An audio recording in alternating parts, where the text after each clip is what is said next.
probably too early to tell based on where we're at, and I'm hoping that I'm not in a minority position on the board.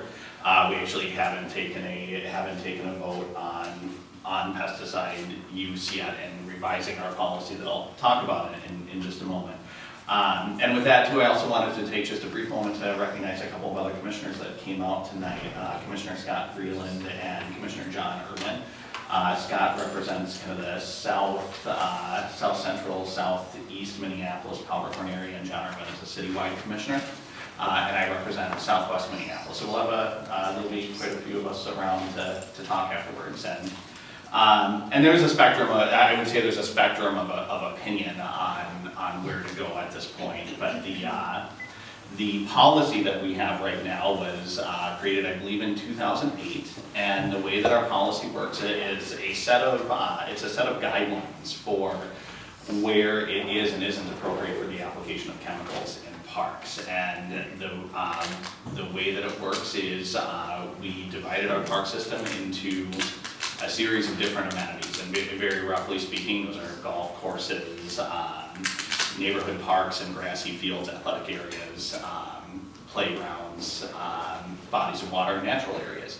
And then in each one of those areas, we set particular thresholds. The easiest one to describe is golf courses, because that one actually gets very broken down into detail, where they actually have every piece of green space has a threshold that's set by staff that says it can have this percentage of this area can be broadleaf before we allow the application of chemicals.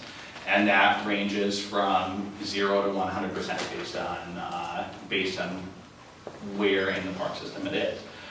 So like greens on golf courses or the putting greens on golf courses, for example, have a 0% threshold, so that we can, our current policy allows for the application whenever our applicators see fit. Bodies of water and natural area have a 100% threshold, meaning that we don't use chemicals, and it's our policy not to. Within that, and then there are several areas that can actually be defined by staff. And we're required to log our applications, and we have, applicators have to be permitted to apply. One of the challenges that I think that all of the board feels a little bit of frustration with is that, and called for when Commissioner Irwin was chair of the board, asked for a review of our policy with several other commissioners, because it wasn't necessarily being followed to the level that we would have liked it to have been followed. And I think part of the issue where this is researching right now is that there are folks that are bringing it to our attention again that it still may not be being followed to the letter that we set in policy.